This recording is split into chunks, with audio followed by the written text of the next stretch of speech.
Hello friends, welcome to the Galaxy Geomatics. आज हम engineering mathematics का पार्ट 2 स्टार्ट करेंगे और इसके अंदर भी हम 3 यूनिट देखेंगे जो कि इंपॉर्टेंट है हमारे पास। सबसे पहले हम कोरिलेशन और रिग्रेशन के बारे में देखेंगे। इनके अंदर फॉर्मूलाज रहेंगे और क्वेश्चंस रहेंगे, उनको सॉल्व करेंगे। उसके बाद हमारे पास लीस्ट स्क्वायर एडजस्टमेंट और हमारे पास इंपॉर्टेंट है काई स्क्वायर टेस्ट, ठीक है, उसके बारे में देखेंगे। इसमें जो फॉर्मूलाज हैं उससे रिलेटेड हम क्वेश्चन भी सॉल्व करेंगे। तो इसके अंदर 3 यूनिट रहेंगी। सबसे पहले हमारे पास यूनिट 5 है, उसके अंदर हम कोवेरियंस के बारे में देखेंगे। कोरिलेशन और रिग्रेशन जो कोफिशिएंट्स होते हैं उसके बारे में देखेंगे, ठीक है। तो सबसे पहले कोवेरियंस होता है हमारे पास, इसके मेन हमारे पास फॉर्मूलाज हैं, उनको याद रखना है। तो कोवेरियंस क्या है कि जो भी रिलेशन रहता है हमारे पास उसको रिप्रेजेंट करता है कि दो डेटा के बीच में जो रिलेशन है उसको कैसे रिप्रेजेंट किया जाता है हमारे पास, कि पॉजिटिवली इंक्रीज हो रहा है या नेगेटिवली हमारे पास उन डेटा के बीच में रिलेशन है, ठीक है, उसको रिप्रेजेंट करता है। तो an attempt to quantify the tendency to go from bottom left to top right is to evaluate the expression.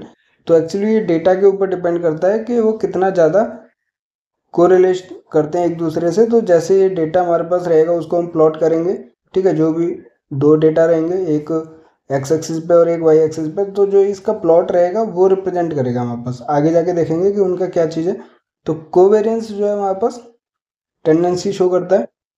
इसके अंदर हम देखेंगे तो bottom left to top right हम चलते हैं इसके अंदर। तो इसका मेन फॉर्मूला है और इसका रिप्रेजेंटेशन है।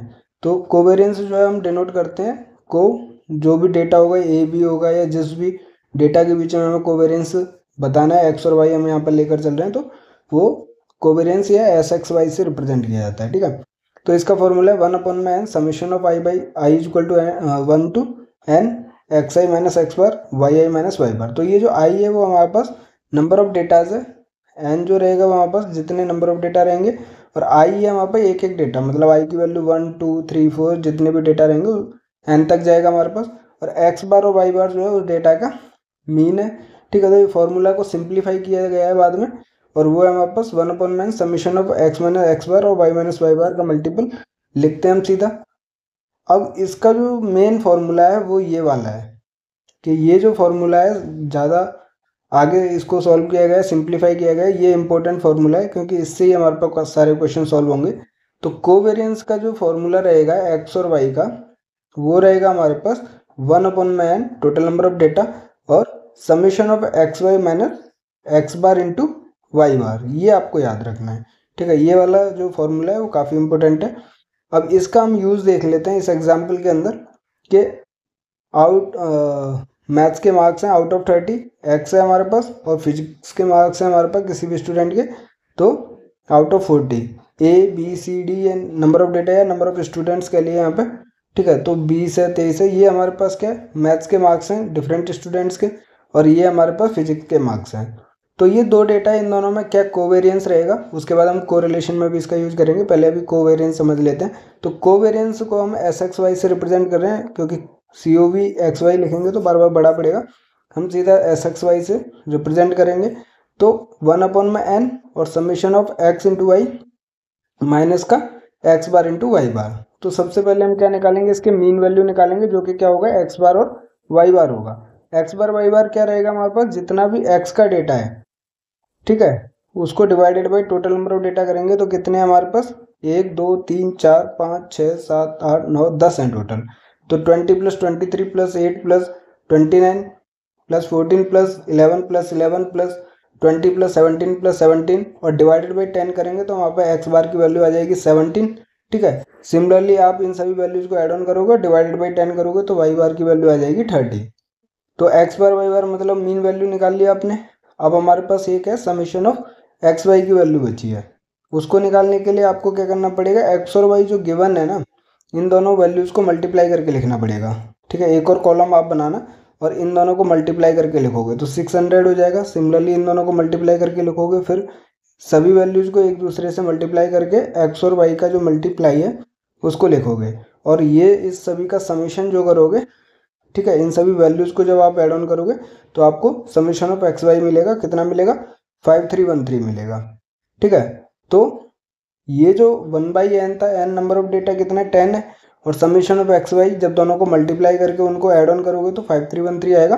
तो 1/10 इंटू 5313 माइनस का x बार y बार। तो ये याद रखना है कि 1/n जो है वो मल्टीप्लीकेशन सिर्फ समीशन ऑफ एक्स वाई से है, ठीक है। आप ऐसे भी लिख सकते हो, कंफ्यूज नहीं होना है आपको, ठीक है। तो मेन आपका यही फॉर्मूला है जिसको आपको समझना है, इससे इजी रहेगा आपका कैलकुलेशन। तो आपका जो कोवेरियंस आएगा वो 21.3 आएगा। अब ये जो कोवेरियंस ग्रेटर देन 0 आया मतलब पॉजिटिव आया, इसका मतलब जो ट्रेंड रहेगा वो पॉजिटिव रहेगा। तो हम देख सकते हैं इस फिगर के अंदर जो इसका डेटा गिवन है वो पॉजिटिव ट्रेंड है, मतलब कि जो वैल्यूज हैं ऊपर की तरफ बढ़ती जा रही है हमारे पास। अगर यही डेटा हमारे पास इस तरफ से नीचे की तरफ होता तो ये नेगेटिव ट्रेंड शो करता, बट हमारे पास पॉजिटिव वैल्यू है, इसका मतलब पॉजिटिव ट्रेंड है, ठीक है, पॉजिटिव स्लोप है हमारे पास। तो किससे पता चला, जब कोवेरियंस की वैल्यू ग्रेटर देन 0 आई, ठीक है। तो the size of number however conveys little as it can easily be altered by a change of scale. तो ये ट्रेंड जो है वो शो करता है कोवेरियंस की हेल्प से। अब इसका जो सॉल्यूशन है मैं पीडीएफ प्रोवाइड करूंगा, जिससे कि ये क्वेश्चन जो मैंने फॉर्मूला बताया उसका सिंपली सॉल्यूशन उस पीडीएफ के अंदर रहेगा, ठीक है। ठीक है, तो आगे देखते हैं हमारे पास Pearson product movement correlation coefficient है हमारे पास। तो इसमें जब हमने ये ऊपर का जो है वो कोवेरियंस है, ठीक है, तो कोवेरियंस ऑफ एक्स और Y divided by standard deviation X का और वाई का, ये हमारे पास क्या कोरिलेशन कोएफिशिएंट देता है। मेन हमारे पास कोवेरियंस से ज़्यादा है कोरिलेशन कोएफिशिएंट निकालना, क्योंकि इससे भी ट्रेंड हमें पता चलता है, क्योंकि ये एक्चुअली क्या है covariance divided by standard deviation है। तो इसमें भी हम एग्जाम्पल वही ले रहे हैं, ठीक है, जिससे कि हमें पता है कि कोवेरियंस कितना आना है 21.3 जो पहले आया था, ठीक है, उतना ही आएगा क्योंकि डेटा सेम है हमारे पास। उसके बाद हमें एक नई चीज़ निकालना सीखना है, वो है हमारे पास स्टैंडर्ड डेविएशन। तो स्टैंडर्ड डेविएशन का सिंपल सा फॉर्मूला है कि एक्स का निकालना है हमें, तो 1/n summation of x square minus का एक्स बार का स्क्वायर रूट होता है। वैसे वाई का निकालना है तो 1/n summation of Y square minus का वाई बार का स्क्वायर होता है। अब इसमें ये जो टर्म्स हैं वो कैसे निकालते हैं हमारे पास, तो देखिए सबसे पहली चीज़ है हमारे पास जो भी टेबल रहेगी ना, वैसे मैंने जो सॉल्यूशन प्रोवाइड कर रहा हूँ मैं पीडीएफ उसमें आप देख सकते हो, बट मैं इसमें समझा देता हूँ कि जो जो टर्म्स हैं, एक तो हमारे पास एक्स वाई निकालने हैं, तो इन दोनों को मल्टीप्लाई करके लिखोगे आप, ठीक है, जो भी एक्स और वाई ये दोनों कॉलम्स को, ठीक है। तो जो भी डेटा रहेगा उसको सम कर दोगे, लास्ट में टोटल लिख दोगे 10 वैल्यूज़ का, तो वो क्या आ जाएगा आपका समीशन ऑफ एक्स वाई की वैल्यू आ जाएगी। दूसरा क्या है हमारे पास, क्या चाहिए होगा हमें, समीशन ऑफ एक्स स्क्वायर चाहिए होगा। अब समीशन ऑफ एक्स स्क्वायर के लिए हमें क्या सबसे पहले एक्स स्क्वायर निकालना पड़ेगा। एक्स स्क्वायर तो सिंपली आप निकाल लोगे कि जो भी कॉलम 1 रहेगा, मैं ऐसे नाम देता हूँ कॉलम 1 2 3, ये फोर्थ कॉलम हो गया हमारे पास, ठीक है। और तो इसका अंदर जो रहेगा फोर्थ कॉलम के अंदर वो क्या रहेगा, कॉलम 1 की जो वैल्यूज है, एक्स की जो वैल्यूज है उन सभी का स्क्वायर रहेगा। तो यहाँ पे कौन सा हो जाएगा, जैसे 400 हो जाएगा, 64, इस टाइप से, मतलब सभी वैल्यूज का स्क्वायर रहेगा। और फिर लास्ट में सभी 10 वैल्यूज का ऐड ऑन कर दोगे तो समीशन ऑफ एक्स स्क्वायर मिल जाएगा। सिमिलरली आप क्या वाई स्क्वायर निकालोगे, ठीक है, तो जो कॉलम 2 है उसका वैल्यूज का स्क्वायर रहेगा। तो जैसे हमने कॉलम 4 निकाला, सिमिलरली आप कॉलम 5 निकालोगे जब ये सभी वैल्यू 900 हो जाएगा, और इसका सभी वैल्यू जो है उनका स्क्वायर करके लास्ट में समीशन, तो आप क्या निकाल सकते हो, समीशन ऑफ वाई स्क्वायर निकाल सकते हो। बस हमें यही 5 कॉलम बनाने पड़ेंगे, उसके बाद हमारे पास सारा डेटा निकल आएगा। तो जो फॉर्मूला था कोरिलेशन कोएफिशिएंट का वो था 1/n summation of X Y minus का एक्स बार वाई बार और डिवाइडेड बाई हमारे पास एस एक्स और एस वाई है हमारे पास, ठीक है। तो 1/n पता है, n की वैल्यू 10 है, नंबर ऑफ ऑब्जर्वेशन 10 है हमारे पास। समीशन ऑफ एक्स वाई हम यहाँ से जैसे पहले निकाले थे, इन सभी वैल्यूज़ को ऐड ऑन कर देंगे दोनों को मल्टीप्लाई करने के बाद, तो वो हमारे पास summation of X Y minus का एक्स बार वाई बार हमने ऑलरेडी पहले निकाल रखा है, ठीक है। उसके बाद हमारा निकालना बचेगा एस एक्स और एस वाई। तो जब एस एक्स निकालेंगे हमारे पास तो square root of 1/n, n की वैल्यू 10 है, समीशन ऑफ एक्स स्क्वायर हम यहाँ से निकाल सकते हैं, ठीक है। और एक्स बार का स्क्वायर, जो एक्स बार की वैल्यू थी हमारे पास 17, उसका स्क्वायर आ जाएगा हमारे पास, उससे एस एक्स की वैल्यू निकल जाएगी, ये निकल गई। सिमिलरली आप एस वाई निकालोगे तो 1/n मतलब 1/10, और समीशन ऑफ वाई स्क्वायर जो है वो हमारे पास इस सभी वैल्यूज़ का जो फिफ्थ कॉलम है उसका समीशन जो आएगा वो हमारे पास समीशन ऑफ वाई स्क्वायर है माइनस का वाई बार का स्क्वायर, जो भी हमारे पास वाई बार आया था 23 उसका स्क्वायर हो जाएगा, ठीक है। तो जो हमारे पास पहले था 17 और 30 था हमारे पास, एक्स बार हमारे पास 17 है और वाई बार हमारे पास 30 है, तो उसी का स्क्वायर हो जाएगा। तो इसका मैंने तरीका बताया है, वैसे वैल्यूज आपको यहाँ से मिल जाएंगी। तो ऊपर तो कोवेरियंस सिमिलर है जैसे हमने फर्स्ट एग्जांपल में देखा था, इसका सॉल्यूशन वैसे मैंने पीडीएफ में प्रोवाइड कर रखा है, 5 कॉलम बना के सभी वैल्यूज़ को फाइंड आउट किया हुआ है, तो वो भी मैं अपलोड करूँगा अपने टेलीग्राम व्हाट्सएप चैनल पर, वहाँ पे आपको फॉलो करना है, जिसका लिंक जो है वीडियो के डिस्क्रिप्शन में मिल जाएगा आपको, ठीक है। तो वहाँ पर सॉल्यूशन की पीडीएफ मिलेगी आपको, वहाँ से भी आप मैच कर सकते हो अगर आपका कोई भी वैल्यू मैच नहीं कर रही है तो। बट सिंपली है, जैसे मैंने समझाया वैसे निकाल सकते हो। तो 1/n, और ये हमारे पास समीशन ऑफ एक्स वाई आया था, माइनस का एक्स बार वाई बार। अब एस एक्स और वाई एक्स एस वाई निकालना है, तो आपको समीशन ऑफ एक्स स्क्वायर की वैल्यू कितनी मिलेगी, 3250, और ये एक्स बार का स्क्वायर, एक्स बार की वैल्यू, ठीक है। तो टोटल 6 आ गया हमारे पास, अंडर रूट का स्क्वायर रूट का हमारे पास 36 का कितना हो गया, 6 हो गया। Similarly 1/n into summation of Y square कितना आ जाएगा, 9250, ठीक है, और माइनस का है वाई बार का स्क्वायर, तो स्क्वायर रूट ऑफ 25 कितना होगा, 5। तो आपको एस एक्स और एस वाई की वैल्यू मिल गई, कोरिलेशन कोफिशिएंट मिल गया, ठीक है। तो ये जो कोरिलेशन कोफिशिएंट है, बेसिकली हमारे पास कोवेरियंस कितना था 21.3, और नीचे कितना आ गया हमारे पास 30 आ गया। तो इसकी वैल्यू जो आ जाएगी वो हमारे पास कितना आ जाएगी, 0.71 आ जाएगी। तो अब इस 0.71 के ऊपर हम समझते हैं, इसी के ऊपर काफ़ी थ्योरेटिकल क्वेश्चंस भी बनते हैं, तो इसको हम कोरिलेशन को अच्छे से समझते हैं, ठीक है। तो आर की वैल्यू हमारे पास जो आई कोरिलेशन कोफिशिएंट की, वो आई 0.71। तो जैसे हमने एस एक्स वाई की वैल्यू कहा था कि 21.3 जो है वो पॉजिटिव है, मतलब ग्रेटर देन 0 है, तो पॉजिटिव स्लोप जो है वो हमारे पास शो करेगा उसका ट्रेंड, ठीक है। वो चीज़ हमने देखी हुई थी। अब यहाँ पर कोरिलेशन की बात हो रही है, ठीक है। तो the value of R gives a measure of how close the points are to lying on a straight line. तो अगर सारे डेटा जो हैं स्ट्रेट लाइन के ऊपर ही हो हमारे, तो उसका जो कोरिलेशन कोफिशिएंट रहेगा वो हमारे पास कितना आएगा, r इक्वल टू 1 आएगा हमारे पास। बट और ये भी आपको याद रखना है कि r की वैल्यू -1 से लेकर 1 तक के बीच में लाई करती है, ठीक है। -1 हो सकती है, 1 हो सकती है, और उसके बीच में वैल्यू हो सकती है, ठीक है। कोरिलेशन कोफिशिएंट की वैल्यू हमेशा -1 से 1, ये इंपॉर्टेंट है, इससे क्वेश्चन बनता है। उसके बाद ये बताता है कोरिलेशन कोफिशिएंट की जो डेटा है वो हमारे पास वो कितना क्लोज है स्ट्रेट लाइन के। अगर स्ट्रेट लाइन के ऊपर सारा डेटा फॉल कर रहा है तो वहाँ पास कोरिलेशन कोफिशिएंट कितना होगा, 1 होगा हमारे पास, ठीक है।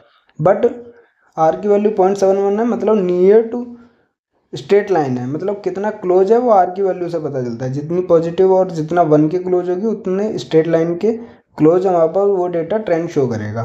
तो हम फिगर में भी देख सकते हैं वैसे कि ये जो है वो स्ट्रेट लाइन के क्लोज है, बट एक स्ट्रेट लाइन के ऊपर फॉल नहीं कर रहा है हमारे पास, कुछ दूरी पर भी है, ठीक है। तो ये कि इसी की वजह से 0.71 हमारे पास कोरिलेशन कोफिशिएंट है, 1 नहीं है हमारे पास, ठीक है। तो ये रिप्रेजेंट करता है कि जो डेटा है हमारे पास वो कितना क्लोज है points lying on the straight line, ठीक है। उसके बाद हमारे पास है कि r equal to 1 indicate that all the points lie exactly on straight line with positive gradient, और r इक्वल टू -1 है कि सेम इन्फॉर्मेशन, मतलब कि सभी डेटा जो है वो हमारे पास फॉल करेंगे स्ट्रेट लाइन में विद नेगेटिव हमारे पास स्लोप के साथ या फिर नेगेटिव ग्रेडियंट के साथ, अगर r की वैल्यू -1 है तो, ठीक है। उसके बाद ये सभी चीज़ें अभी हम फिगर में भी देखेंगे, तो मैं आपको क्लियरली बता दे रहा हूँ कि ये हमारे पास पॉजिटिव ट्रेंड हो गया, ठीक है, और ये हमारे पास क्या हो गया, नेगेटिव ट्रेंड हो गया, ठीक है। तो r इक्वल टू -1 हो जाएगा, और इसके लिए हमारे पास r इक्वल टू 1 हो जाएगा जब सारा डेटा इसी लाइन स्ट्रेट लाइन के ऊपर फॉल करेगा तो। और r इक्वल टू 0 है तो वो हमारे पास बताता है कि कोई कनेक्शन ही नहीं है between the to data sets. तो अगर हम इसका भी बनाते हैं तो जो भी डेटा होगा कोई कहीं पे भी होगा, कोई मतलब स्ट्रेट लाइन से या कोई कनेक्शन नहीं रखेगा हमारे पास, ठीक है। तो वो क्या रहेगा, r की वैल्यू 0, क्योंकि कोरिलेशन कोफिशिएंट इनके डेटा सेट्स के बीच में प्रेजेंट नहीं है हमारे पास। तो इसी सिग्निफिकेंस देख लेते हैं r का, और फिगर के साथ समझेंगे इसका। पहले हम फिगर देख लेते हैं कि क्या क्या है इसके अंदर। तो देखिए जो 5 तरीके के कोरिलेशन है, सबसे पहले हमारे पास देखिए ये क्लोज टू क्या है हमारे पास, स्ट्रेट लाइन है। जो भी डेटा है हमारे पास एक स्ट्रेट लाइन के ऊपर लगभग फॉल कर रहा है, तो आर की वैल्यू जो रहेगी वो पॉजिटिव रहेगी, क्योंकि ऊपर की तरफ है हमारे पास, पॉजिटिव ग्रेडियंट है, पॉजिटिव स्लोप है हमारे पास, तो आर की वैल्यू जो है पॉजिटिव रहेगी और क्लोजर टू 1 रहेगी। तो स्ट्रॉन्ग पॉजिटिव कोरिलेशन हो गया। और इसकी वैल्यू आर की वैल्यू हमारे पास इतना क्लोज टू 1 नहीं रहेगी, ठीक है, क्योंकि हमारे पास सभी डेटा जो है वो स्ट्रेट लाइन से जितना दूर रहेगा उतना आर की वैल्यू कम होती जाएगी। तो कोरिलेशन जो उनकी वैल्यू है वो कम होती जाएगी। बट पॉजिटिव स्लोप है हमारे पास, तो वीक पॉजिटिव कोरिलेशन हो गया, ठीक है। अब ये जो डेटा है हमारे पास वो स्ट्रेट लाइन से काफ़ी दूर है और लग नहीं रहा है कि इन सभी डेटा सेट्स के बीच में कोई भी रिलेशन है हमारे पास, क्योंकि एक स्ट्रेट लाइन पे फॉल नहीं कर सकते, इक्वली हमारे पास डिस्ट्रीब्यूटेड है, तो नो कोरिलेशन है, आर की वैल्यू लगभग 0 रहेगी इस पर, ठीक है। तो ये नो रिलेशन दिखाता है। फिर स्ट्रॉन्ग नेगेटिव कोरिलेशन है, क्योंकि हमारे पास क्लोजर टू स्ट्रेट लाइन है और आर की वैल्यू नियर टू -1 रहेगी इस केस में। फिर हमारे पास है वीक नेगेटिव कोरिलेशन, तो आर की वैल्यू हमारे पास 0 और -1 के बीच में रहेगी, बट नियर टू -1 नहीं रहेगी, क्योंकि इतना ज़्यादा स्ट्रेट लाइन के ऊपर डेटा फॉल नहीं कर रहा है हमारे पास, ठीक है। तो वीक नेगेटिव कोरिलेशन हो गया। तो ये 5 टाइप के एक तरीके से आर की वैल्यू के ऊपर डिपेंड करता है, बट फिगर जो है वो दिया जाता है एग्जाम में, तो आपको पहचानना होता है। तो positive correlation, weak positive correlation, जब ऊपर की तरफ ट्रेंड होगा तो, ठीक है, पॉजिटिव ग्रेडियंट रहेगा तो positive correlation, no relation correlation, और हमारे पास क्या है, स्ट्रॉन्ग नेगेटिव कोरिलेशन, उसके बाद वीक नेगेटिव कोरिलेशन, ठीक है। अब इसकी थ्योरी देखते हैं हमारे पास कि सिग्निफिकेंस क्या है आर का या कोरिलेशन कोफिशिएंट का, कि with only 2 pairs of values it is unlikely that they will lie on the same horizontal और vertical line giving a correlation coefficient of 0, but any other rearrangement will produce a value of r equal to plus और -1। तो जैसे हम trend में देख रहे हैं कि अगर कोई भी रिलेशन रहेगा वहाँ पर डेटा के अंदर, तो आर की वैल्यू +-1 के बीच में लाई करेगी। अगर वो डेटा जो है किसी हॉरिजॉन्टल या वर्टिकल लाइन के ऊपर ही फॉल कर गया तो कोरिलेशन उसमें समझ नहीं आएगा, क्योंकि क्लोजर टू स्ट्रेट लाइन होना चाहिए data. Depending on whether the line through them as a positive और नेगेटिव ग्रेडियंट, तो ये चीज़ें हमने समझ ली हैं। पॉजिटिव ग्रेडियंट और नेगेटिव ग्रेडियंट क्या है, फिगर के साथ देखा है। तो with 6 points, however the fact that they lie on or closer to a straight line becomes much more significant। तो स्ट्रेट लाइन के साथ हमारे पास इसको कनेक्ट किया जाता है कि जो डेटा है वो हमारे पास स्ट्रेट लाइन के ऊपर फॉल हो रहा है पॉजिटिव ग्रेडियंट के साथ, तो आर की वैल्यू +1 रहेगी। अगर नेगेटिव ग्रेडियंट के साथ डेटा स्ट्रेट लाइन के ऊपर फॉल हो रहा है तो वहाँ पर आर की वैल्यू -1 रहेगी। The following table showing critical values at 5% significance level gives some indication of how likely some values of the correlation coefficients are। For example, तो ये हमारे पास ये 5% सिग्निफिकेंस लेवल के साथ दे रखा है। जैसे कि हम मान के चलते हैं कि 5% डेटा जो है वो 5% चांस जो है वो हमारे पास इस रिजल्ट के मिलेंगे, तो n नंबर ऑफ पेयर्स के ऊपर अवेलेबल है, 3 रहेगा हमारे पास नंबर ऑफ पेयर, तो उसके चांसेस ज़्यादा रहेंगे। तो जितने ज़्यादा नंबर ऑफ पेयर्स होते जाएंगे उतना ही हमारे पास कोरिलेशन कोफिशिएंट क्या है, कम होता जाता है। तो अगर नंबर ऑफ पेयर्स हमारे पास मान लीजिए 5 है, तो वैल्यू कितनी रहेगी हमारे पास कोरिलेशन कोफिशिएंट की, जनरली 0.7878 रहेगी हमारे पास। तो आप खुद ही देख लीजिए, अगर 3 डेटा रहेंगे तो वहाँ पर ज़्यादा हम अच्छे से रिप्रेजेंट कर पाते हैं उसको, तो रिलेशन जो है वो उनका हाई रहेगा कोरिलेशन कोफिशिएंट। और जब नंबर ऑफ डेटा इंक्रीज हो जाता है, ठीक है, नंबर ऑफ पेयर्स इंक्रीज हो जाएगा, तो वहाँ पर आर की वैल्यू कम होती जाती है। तो उसी को इस टेबल में शो किया गया। तो more detail tables of critical values are available for a range of significance level and values of N. तो ये जनरली 5% सिग्निफिकेंस लेवल पर वैल्यूज अवेलेबल हैं, ठीक है। ऐसे अगर डिफरेंट सिग्निफिकेंस लेवल रहेगा हमारे पास तो आर की वैल्यू डिफरेंट रहती है, और नंबर ऑफ पेयर्स के साथ उसकी वैल्यू चेंज होती रहती है। Their calculation relies on the data being drawn from joint normal distribution, so using them in other circumstances can not provide an accurate assessment of significance. तो हमारे पास ये जो कैलकुलेशन रहती है वो डिपेंड करती है यहाँ पर नॉर्मल डिस्ट्रीब्यूशन के ऊपर। तो जो अदर सर्कमस्टांसेज हैं, जैसे हमारे पास सिग्निफिकेंस लेवल हो गया, उसके ऊपर भी डिपेंड करता है। तो एक्यूरेसी जो है वो सिग्निफिकेंस की वो अदर सर्कमस्टांसेज के ऊपर भी डिपेंड करती है। तो हम एग्जांपल समझ लेते हैं इसका और लिमिटेशंस देखते हैं। मेन यही है हमारे पास कि कोरिलेशन कोएफिशिएंट हमने निकालना तो सीख लिया, एक और एग्जांपल देख लेते हैं।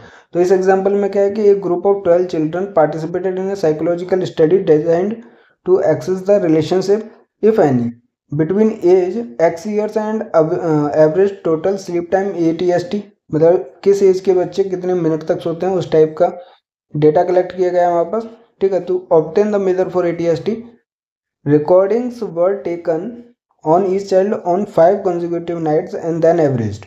The results obtained are shown in the table. तो हमारे पास एक तरीका मान लीजिए कि ये x की वैल्यूज है और ये हमारे पास y की वैल्यूज है, उसके हिसाब से आपको क्या सिंपली कोरिलेशन कोएफिशिएंट निकालना है कि कोवेरियंस, ठीक है, और हमारे पास क्या रहेगा नीचे स्टैंडर्ड डेविएशन रहेगा। तो जैसे जो फॉर्मूला था बस सिंपली उसी को यूज करना है। तो आपको इसके लिए क्या क्या चीज़ें चाहिए होंगी, summation of x. Summation of x क्या है, इन सभी डेटा को आप ऐड ऑन करोगे, ठीक है। जो एज है हमारे पास वो 108 आएगा, तो समेशन ऑफ एक्स मिल गया। समेशन ऑफ वाई मतलब इन सभी मिनट्स में जो डेटा मिलेगा ATST का समेशन करोगे तो उसका समेशन ऑफ वाई डेटा मिल जाएगा। फिर आप क्या करोगे, कॉलम 1 हो गया, कॉलम 2 हो गया हमारे पास, कॉलम 3 बनाओगे एक्स स्क्वायर का, तो मतलब कॉलम 1 जो है उसकी सभी वैल्यूज को स्क्वायर करके लिखोगे और लास्ट में उन सभी को ऐड ऑन करोगे तो आपको समेशन ऑफ एक्स स्क्वायर मिल जाएगा। फिर आप कॉलम 4 है हमारे पास वाई स्क्वायर, तो सेकेंड कॉलम की वैल्यूज को आप स्क्वायर करके ऐड ऑन करोगे तो आपको समेशन ऑफ वाई स्क्वायर मिल जाएगा। और हमारे पास एक और चीज़ चाहिए होती है, वो है समेशन ऑफ एक्स वाई। तो समेशन ऑफ एक्स वाई के लिए पहले आप इन दोनों वैल्यूज़ को मल्टीप्लाई करके लिखोगे यहाँ पर, फिर ये सभी वैल्यूज़ को ऐसे मल्टीप्लाई करके लिखोगे एक्स और वाई डेटा को, और लास्ट में जब समेशन निकालोगे तो आपको समेशन ऑफ एक्स वाई निकल जाएगा। तो इसका भी मैंने सॉल्यूशन दिया हुआ है इस PDF में, तो पहले आपको खुद से सॉल्व करना है। कोई भी डाउट होता है, क्योंकि आंसर तो आपको पता ही है क्या लास्ट में वैल्यू जानी है, ठीक है, और कोई भी डाउट होता है तो आप उस PDF को रेफर कर सकते हो। उसके बाद क्या हमारे पास कि calculate the value of the product movement correlation coefficient between X and Y, access the statistical significance of your value and interpret your result. तो पहले हम क्या कोरिलेशन कोएफिशिएंट निकाल लेते हैं इसका। तो फॉर्मूला हमने यूज किया SXY, कोवेरियंस निकाला हमने, ठीक है। एक्स बार में पता है कि summation of X divided by number of values कितनी है 12 है, तो एवरेज निकल गया हमारे पास। सिमिलरली वाई का एवरेज निकल गया, ठीक है, summation of Y divided by number of values, तो 531 आ गया। दूसरा काम है हमारे पास SXY निकालने का, तो कोवेरियंस निकाल लिया हमने इस फॉर्मूला में पुट करके सिंपली 1/n मतलब 1/12 समेशन ऑफ एक्स वाई की वैल्यू डाल दी हमने, और फिर हमारे पास माइनस का एक्स बार इंटू वाई बार, उससे हमारे पास कोवेरियंस की वैल्यू आई नेगेटिव में 43.55, ठीक है। कोवेरियंस नेगेटिव आ रहा है, इसका मतलब कोरिलेशन आपका क्या आएगा, नेगेटिव आएगा, ठीक है। तो SX निकालेंगे आप स्टैंडर्ड डेविएशन 1/n इंटू का समेशन ऑफ एक्स स्क्वायर, यहाँ से आ गया हमारे पास, फिर माइनस का एक्स बार का स्क्वायर, एक्स बार कितना है 9, उसका स्क्वायर हो गया, ठीक है। तो आपको वैल्यू जो मिलेगी 2.7096 मिलेगी SX की। SY जो रहेगा वो square root of 1/n into का समेशन ऑफ वाई स्क्वायर, ठीक है, माइनस का वाई बार का स्क्वायर, तो उससे आपको वैल्यू कितनी मिलेगी 33.4290। तो कोरिलेशन कोएफिशिएंट जो रहेगा R की वैल्यू वो कोवेरियंस ऑफ XY जो कि कितना निकाला हमने माइनस का 43.55 नेगेटिव है, तो आपको कोरिलेशन भी नेगेटिव मिलेगा। और नीचे हमारे पास SX इंटू का SY रहेगा, ठीक है, SX और SY निकाल रखा है। तो आपको मेनली जो वैल्यू मिलेगी कोरिलेशन कोएफिशिएंट की वो आएगी आपकी माइनस का 0.481। अब इसका सिग्निफिकेंस देखते हैं कि ये जो आया माइनस का 0.481, तो सबसे पहले तो समझ आ रहा है कि इसका ट्रेंड जो रहेगा वो नेगेटिव ग्रेडियंट का रहेगा हमारे पास, ठीक है, डेटा का। उसके अलावा क्या चीज़ समझ आ रही है कि वैल्यू जो है क्लोजर टू 0.5 है नेगेटिव का, तो डेटा जो है वो काफ़ी बिखरा हुआ रहेगा हमारे पास, स्ट्रेट लाइन से दूर दूर रहेगा हमारे पास, ठीक है। तो इससे ये चीज़ समझ आ रही है। एक बार इसका सिग्निफिकेंस देख लेते हैं कि this indicates weak negative correlation but to apply a significance test the null and alternate hypothesis need to be defined. तो जो आगे इसके अंदर चीज़ पूछी गई है कि product movement of correlation coefficient हमने निकाल लिया है, उसके आगे जो चीज़ पूछी गई है कि access the statistical significance of your value and interpret your results, उसके लिए ये चीज़ है कि हम जब अल्टरनेट हाइपोथेसिस निकालते हैं तो R इज इक्वल टू 0 लेते हैं और फिर R is not equal to 0, ठीक है, सिग्निफिकेंस लेवल 5%, उतना ज़्यादा नहीं जा रहे हैं क्योंकि उतनी चीज़ अभी ज़रूरत नहीं है, बट आपको ये जो वैल्यूज़ है उसको कंपेयर करना होता है। तो R की वैल्यू आई आपकी माइनस का 0.481, ठीक है, और जब हम 5% सिग्निफिकेंस लेवल पर नल हाइपोथेसिस लेते हैं तो आपको एक टेबल से, ठीक है, एक टेबल रहती है हमारे पास, n की इज इक्वल टू 12 की वैल्यू से आपको कितना मिलेगा 0.576 मिलेगा प्लस माइनस का। तो आप इस चीज़ के अंदर भी देखिए, जब आप n की वैल्यू 10 तक हमारे पास अवेलेबल है, जब 5% लेवल पर जाएंगे 11, फिर n इज इक्वल टू 12, ऐसे फर्दर नंबर ऑफ पेयर्स के बेसिस पे R की वैल्यू रहेगी। तो R की वैल्यू जो आपको मिलेगी यहाँ पे, अगर ये टेबल पूरी होती तो आपको 0.574 मिल जाती वैल्यू, ठीक है, क्योंकि डिक्रीज होती रहती है, आपको पता ही है, नंबर ऑफ पेयर इंक्रीज करते हैं। तो वहीं से इस टेबल से हमारे पास 5% सिग्निफिकेंस लेवल से आपको R की वैल्यू मिल रही है माइनस प्लस माइनस का 0.576 होना चाहिए। तो अगर इस रीजन के अंदर फॉल करती है तो वो हमारे पास नल हाइपोथेसिस जो हो जाएगा वो रिजेक्ट हो जाएगा। नहीं, इसके अंदर फॉल करती है तो नल हाइपोथेसिस हमारे पास एग्री करेगा और अल्टरनेट हाइपोथेसिस जो रहेगा वो हमारे पास रिजेक्ट हो जाएगा। बट हमारे पास वैल्यू कितनी आ रही है माइनस का 0.481 कैलकुलेट करने के बाद, तो ये जो वैल्यू है वो एक्चुअली R की इस वैल्यू से ज़्यादा है हमारे पास, क्योंकि नेगेटिव की वैल्यू ये ज़्यादा है, तो ये छोटी वैल्यू हो गई, ये हमारे पास बड़ी वैल्यू हो गई। तो कहने का मतलब ये है कि जब 5% सिग्निफिकेंस लेवल पे n इक्वल टू 12, क्योंकि नंबर ऑफ डेटा कितना है हमारे पास 12, तो आपकी वैल्यू जो है वो प्लस माइनस का 0.576 के अंदर लाई कर रही है, तो नल हाइपोथेसिस एक्सेप्ट कर रहे हैं हम। ठीक है, तो हमारी वैल्यू जो इसी के अंदर लाई कर रही है, क्योंकि माइनस का 0.576 से लेके आपको प्लस का 0.576 के अंदर देखना है, और हमारी वैल्यू कहाँ पर है, इससे बड़ी है। ठीक है, तो माइनस का 0.481 है, जो कि इस रेंज के अंदर लाई कर रही है। तो इसका मतलब हम नल हाइपोथेसिस को क्या करेंगे, एक्सेप्ट करेंगे वहाँ पर।